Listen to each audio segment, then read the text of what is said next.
शहर में रहने वाला मनोज इस साल होली की छुट्टियों में अपने गांव दुर्गापुर वापस आता है, जहां उसे देख पूरा गांव खुशी से झूम उठता है।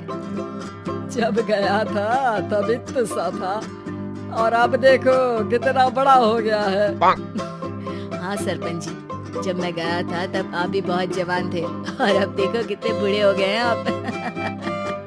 चलो चलो बढ़िया है, बच्चा घर वापस आ गया। इसी खुशी में आज रात पार्टी होगी। क्या बात है, गांव में भी पार्टियां होने लगी। वैसे अगर पार्टी की बात है तो आज क्यों सीधा होली पार्टी करते हैं। होली पार्टी की बात सुन चहल पहल में अचानक सन्नाटा छा जाता है, जिसे देख मनोज को कुछ अजीब लगता है, लेकिन तभी सरपंच बात पलट देता है। अब बहुत देर हो गई, चलो सब अपने घर चलो, पार्टी के बारे में कल सोचेंगे।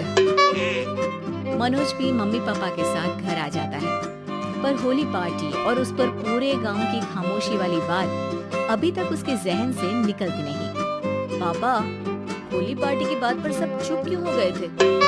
अरे होगी उनकी कोई अपनी बात, मुझे गांव की पंचायत ही थोड़ी पता है। थक गया हूँ, चलो सो जाते हैं, कल बात करते हैं। पापा की बात मानते हुए मनोज भी सोने चला जाता है। आज तो छुपा लिया, लेकिन हफ्ते बाद जब होली का दिन आएगा तब इसे कैसे रोकोगे? अगली सुबह सूरज के साथ ही मनोज भी गांव घूमने निकल जाता है, जिस पर रास्ते में उसे अपनी ही उम्र के कुछ लड़के भी मिलते हैं, जिनसे दोस्ती कर अब वो उनके साथ घूमने लगता है। इसी तरह कुछ दिन बीत जाते हैं और होली नजदीक आने लगती है। दोस्तों, होली में 4 दिन ही बचे हैं, पर गांव में उसकी कोई तैयारियां क्यों नहीं दिख रही? क्योंकि यहाँ होली नहीं मनाई जाती। पर ऐसा क्यों? वो राजा भूषण, अरे तुम 4 दिन के लिए आए हो, क्या इतना सोच रहे हो? चलो कुछ खाने चलते हैं। इसी के साथ एक बार फिर होली की बात को टलते हुए देख मनोज को शक होने लगता है।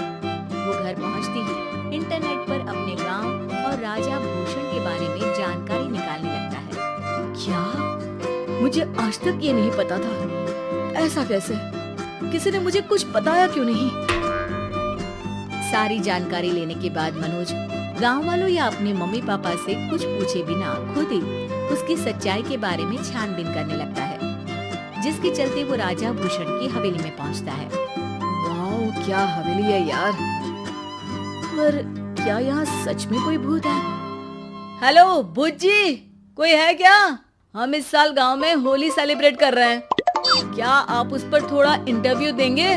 मनोज के ऐसा बोलते ही गांव में तूफान उठ जाता है और हवेली में रखी सारी चीजें हिलने लगती हैं। एक अदृश्य शक्ति मनोज को धक्का देकर हवेली से बाहर निकाल दरवाजा बंद कर लेती है। ये सब देख मनोज हैरान रह जाता है। क्या अभी मुझे हवा ने धक्का देकर बाहर निकाल दिया? मेरे होते हुए इस गांव में कभी होली नहीं बन सकती, इसलिए दोबारा ऐसी कोशिश भी मत करना, अंजाम बुरा होगा। आवाज सुन मनोज हैरानी से इधर उधर देखने लगता है, पर उसे कोई दिखाई नहीं देता। वो गांव वापस आ जाता है, जहां तूफान की वजह से सब कुछ तहस महस हो चुका होता है। आखिर ये तूफान आया कैसे? ना ऐसा कोई मौसम था और ना ही हमने होली का त्योहार मनाने की बात की थी। सरपंच की बात पर कोई रिएक्शन दिए बिना मनोज चुपचाप अपने घर चला जाता है। इस तरह देखते ही देखते होली का दिन भी आ जाता है और मनोज रंग लेकर गांव में निकल जाता है, लेकिन गांव पूरी तरह खाली होता है। अरे त्योहार का दिन है, धूमधाम की जगह मातम क्यों मनाया हुआ है? मनोज की आवाज सुन सब अपने घर की खिड़कियां खोल के घर के अंदर से ही उसे वापस जाने के लिए कहने लगते हैं, पर वो किसी की नहीं सुनता। मुझे पहले भी समझाया था, अगर होली खेलने की कोशिश भी की तो अच्छा नहीं होगा। अरे बात मान लो बेटा, तुम्हें सच नहीं पता। मुझे सब पता है, सालों पहले इस राजा ने एक अंधविश्वास फैलाया और आप लोग आज तक उसे मानते आ रहे हो। अरे बेटा, जब तुम पैदा भी नहीं हुए थे उससे भी बहुत पहले से इस गांव पर होली का श्राप है। अगर गांव में होली का त्योहार मनाया जाता है तो प्रलय आना पक्की बात होती है। राजा भूषण इस सब में नहीं मानते थे और त्योहार मनाने लगे। जिसके चलते होली वाले ही दिन पहले उनके बेटे की और फिर उनकी मृत्यु हो गई। तभी से गांव की रक्षा के लिए उनकी आत्मा उस हवेली में रह रही है। सबकी बातें सुन मनोज उलझन में पड़ जाता है। सोचना भी मत मनोज, अगर तुमने इस परंपरा को तोड़ने की कोशिश भी की तो इसका परिणाम इस गांव और गांव के लोगों के लिए अच्छा नहीं होगा।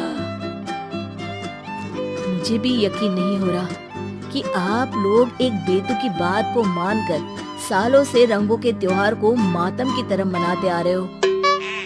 मनोज किसी की कोई बात ना मानते हुए पूरे गांव में रंग बिखेर देता है, जिसके तुरंत बाद वहां तूफान के साथ बिजलियां गरजने लगती है। अचानक मौसम में ऐसा बदलाव देख जहां मनोज कंफ्यूजन में आ जाता है, वहीं गांव वाले डर से सहम जाते हैं।